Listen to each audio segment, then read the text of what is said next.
मैं समझता हूँ या तमाम मीडिया के लोग हमसे भी बेहतर समझेंगे कि आखिर सदन का समय से पूर्व ही हम लोगों ने स्थगित कर दिया। मैं सदन आहूत होने के पूर्व भी आप लोगों तमाम लोगों से मुखातिब हुआ था। मुखातिब होने के क्रम में एक अपेक्षा भी, एक आशा, एक उम्मीद भी जताया था कि ये सत्र भले ही छोटे हैं लेकिन एक सार्थक सत्र के रूप में ये सत्र उभरेगा। आप देख रहे हैं कि अल्प वर्षा होने के कारण राज्य के अंदर में खेती नहीं हो पाया है और खेती नहीं हो पाने के कारण सुखाड़ का स्थिति उत्पन्न होने की प्रबल संभावना उत्पन्न हो गया है। और ऐसे कई जन समस्या था जो सदन के अंदर चर्चा होने के लिए आहूत किया गया था। तो जो सदन में एक दल का मान्य सदस्यों का जो व्यवहार था, ये आप लोग भी देखे होंगे और उस व्यवहार से आहत होकर के हमें भी माननीय 4 सदस्यों को निलंबित करना पड़ा। और निलंबन वापस भी मैंने जिस अवधि के लिए निलंबित किया था उस अवधि से पूर्व ही उनका निलंबन वापस भी किया। निलंबन वापस लेने के समय में मेरा उम्मीद था कि हो सकता है कि अब सदन का काम सुचारू रूप से चलेगा, लेकिन जैसे ही हम लोग सदन में प्रवेश किया हमें लगा कि सदन के मान्य सदस्यों का व्यवहार में कोई परिवर्तन नहीं हुआ है। और जो सदन का स्वरूप जो है, जनमानस में सदन का जो स्वरूप जा रहा है, देश के अंदर देश के बाहर जो भी लोग, आप तमाम लोग जो चीज परिवेशन करते हैं उसको देखते हैं तो हमको लगता है कि लोगों के मन में निश्चित रूप से एक बात आता होगा कि ये सदन हास्यास्पद बनते जा रहा है। ये सदन हास्यास्पद बने, ये मैं नहीं चाहता। आपने देखा होगा कि एक नई मेंबर माननीय शिल्पी नेहा तिर्की जी सदन के अंदर में आई और जिस दिन उनका मेडन स्पीच था और मेडन स्पीच के अंदर में उन्होंने अपना जो अनुभव शेयर किया, हम तमाम माननीय सदस्यों को उनके स्पीच के और उनके संदेश को आत्मसात करना होगा कि मुझे सदन का कार्रवाई देखने के बाद एक शब्द का इस्तेमाल किए जो मैं नहीं कहना चाहता हूं, हमको बहुत ही खराब लगा। तो इसलिए निरंतर सदन का कार्यक्रम को हल्का कर देना, सदन को हास्यास्पद बना देना हम उचित नहीं समझ रहे हैं। इसलिए आहत मन से, दुखी मन से सदन को एक दिन पूर्व ही साइन डाई करने का निर्णय मुझे मजबूर होकर के लेना पड़ा। सर, भाजपा विधायक खास करके आपके पुराने मित्र भानु प्रताप शाही आपके ऊपर जो व्यक्तिगत आक्षेप लगा है, इस पर आप क्या कहें? देखिए, भानु प्रताप शाही साथी भी हैं और वर्तमान में हमारे विधानसभा के सदस्य भी हैं और इस राज्य के मंत्री भी रहे हुए हैं। तो कुछ कुछ लोगों का आदत भी उस तरह का होता है। खैर, मुझे उसमें तकलीफ नहीं, मुझे जिसमें तकलीफ है कि हमसे आरोप लगाते लगाते वो हमारे क्षेत्रवासी पर, जो हमारे पूजनीय है, जिनके आशीर्वाद से हम आज आप लोगों के समक्ष बैठे हुए हैं, उन लोगों पर भी आक्षेप लगाने में ही हिचके नहीं। ये सबसे बड़ा दुखद बात है। इसको कतई बर्दाश्त करने लायक नहीं है। पिछले कुछ सत्र से देखा जा रहा है कि सदन चलाना आसन के लिए बहुत बेहद ही चुनौतीपूर्ण हो गया है। व्यक्तिगत रूप से आप आसन को भी चुनौतियां मिलती रही हैं। आप बिल्कुल ठीक एहसास किए हैं। और प्रश्न वहां पर इस तरह बनता है कि आसन में माननीय सदस्य अगर सदन का गरिमा को नहीं समझे तो आसन क्या कर सकता है।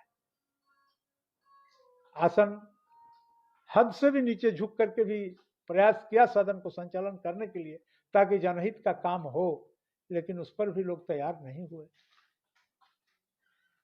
आपने देखा होगा, मैंने इस विषय पर उस दिन भी एक माननीय सदस्य, वरिष्ठ सदस्य से पूछा क्या सदन ऐसा ही चलेगा, तो उनके तरफ से जवाब आया कि निकाल दीजिए सबको। अब इन तमाम बातों से आप सोच सकते हैं कि सदन के प्रति लोगों का किस तरह का आस्था है। इसीलिए इन तमाम विषयों को देखते हुए सदन को हास्यास्पद से बचा। में उनका रुख, विपक्ष का रुख कुछ और हो जाता है और सभा की कार्रवाई शुरू होने से पहले वो आपके पैर में आकर गिर जाते हैं। दोनों तरह की परिस्थितियों को लेकर के कुछ अलग से आप लोग बैठ करके कुछ ऐसा रास्ता निकालने का प्रयास। देखिए, हमने तो बार बार लोगों से अनुरोध किया कि आपके तर्कस में जितना शब्दबान है, तीखा शब्दबान है, आप उस शब्दबान को चलाइए, सरकार को आहत करिए, हमको कोई तकलीफ नहीं है, लेकिन वो संसदीय व्यवहार के अनुरूप होना चाहिए। आप संसदीय व्यवहार के विपरीत अगर आप उसको करिएगा तो इसको, आसन को भी इस चीज को बर्दाश्त कर लेना उचित हम नहीं समझते हैं।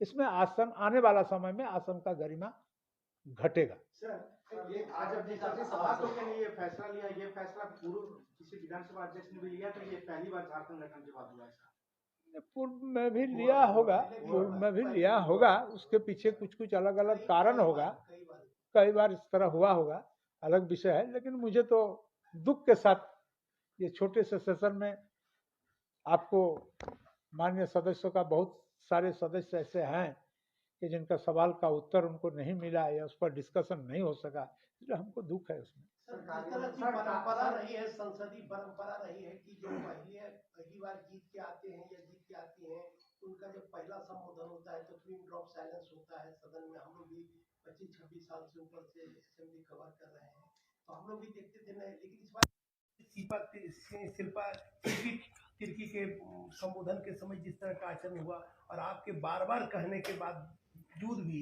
विपक्ष के लोग नहीं मान रहे थे, तो इसको आप किस रूप में देखते हैं? देखिए, आप जब मर्यादा और परंपरा, ये दो चीज का निर्वहन हम लोग नहीं करेंगे तो आप उसको किस किस्म के मान सकते हैं। मेरे पास वैसा शब्द नहीं है जिस शब्द को उसके साथ इस्तेमाल करें। लेकिन आपने ठीक कहा कि 20-25 वर्षों में जब कोई भी माननीय सदस्यों का पहला वक्तव्य होता है तो सारे माननीय सदस्य, वरिष्ठ सदस्य, कनीय सदस्य, सारे सदस्य उनको सराहते हैं, बोलने के लिए उनको प्रेरणा देते हैं। लेकिन उससे इतर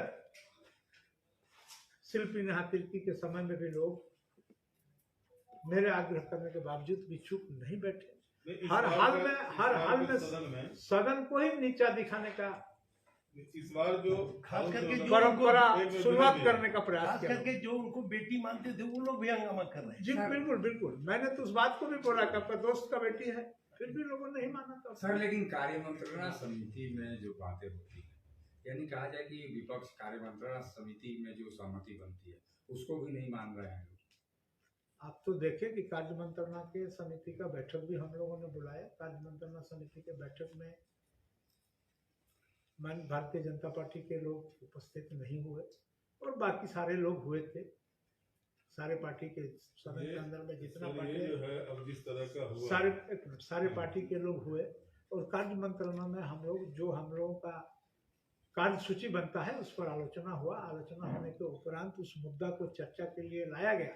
लोग सहमति व्यक्त किए, नहीं इसमें निश्चित कार्य मंत्रणा में, इस कार्य मंत्रणा में उनके पार्टी के भी सीपी बाबू थे, अपर्णा सेनगुप्ता थी, ये थे सरजू बाबू थे, जितने लोग कार्य मंत्रणा के मेंबर है सारे लोग थे। होने के बाद उस मुद्दा का भी सिलेक्शन हुआ और सिलेक्शन होने के बाद अब चर्चा के क्रम में आपने देखा होगा क्या हो, कोई चर्चा में अब सर सवाल ये खड़ा हो जा रहा है कि जो पंचम विधानसभा में शुरुआती दिनों से देखा जा रहा है और अब जिस तरह से आपको एक दिन पहले सरेंडर करना पड़ा है उसको, ये भी एक चुनौती हो गई है आसन के लिए। इस चुनौती को कैसे आप ये करेंगे जो भविष्य में इस तरह का ना हो, इसके लिए आप क्या सोच रहे हैं? भविष्य में ऐसा न हो, इसके लिए दल के तमाम नेताओं के साथ हम लोग संवाद स्थापित करेंगे, वार्ता करेंगे और इससे होने वाला जो राज्य के जनता का क्षति है इस विषय पर भी उन लोगों से आग्रह करेंगे और आने वाला समय में इसका रिपीटेशन न हो, उसका पुनरावृत्ति न हो, उस विषय पर विचार करके और आगे का रास्ता निकालेंगे सबके सहमति से।